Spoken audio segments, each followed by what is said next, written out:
CBN sir, మీరు విజయవాడలో చోటు చేసుకున్న న్యాచురల్ డిజాస్టర్ ని ఇప్పటికిప్పుడు మానిటర్ చేయడానికి మీరు బోట్స్ వేసుకొని యాజ్ చీఫ్ మినిస్టర్ రావడం అవసరమా? అంటే ఇక్కడ ప్రాబ్లం ఏమవుతుందంటే గవర్నమెంట్ మిషనరీ అంతా కూడా న్యాచురల్ డిజాస్టర్ ని మేనేజ్ చేయడంలో నుంచి పక్కకు వచ్చి chief minister of the state ని మేనేజ్ చేయడంలో వాళ్ళు ఫోకస్ పెట్టాల్సిన పరిస్థితి క్రియేట్ అవుతుంది. So why would you create such kind of necessity for them?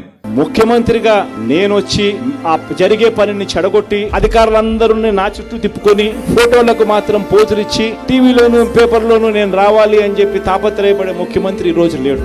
ఇంతకు ముందుటికి ఈ రోజుకి తేడా అది. ఈ రోజు మీ ముఖ్యమంత్రి ఎలా ఉన్నాడు అని అంటే, మీ బిడ్డ ఎలా ఉన్నాడు అని అంటే, మీ బిడ్డ ఇన్సిడెంట్ జరిగిన వెంటనే కలెక్టర్లకు ఆదేశాలు ఒకటే ఇస్తాడు. మీకు సఫిషియెంట్ టైం ఇస్తా ఉన్నా, మీకు వారం రోజులు టైం ఇస్తా ఉన్నాను. వారం రోజుల తర్వాత నేనే వచ్చి మళ్ళీ వచ్చి మీరు ఎలా పనిచేశారు అని చెప్పి నేనే ప్రజలను అడుగుతా. నేను వచ్చి అడిగినప్పుడు ప్రజలు మా కలెక్టర్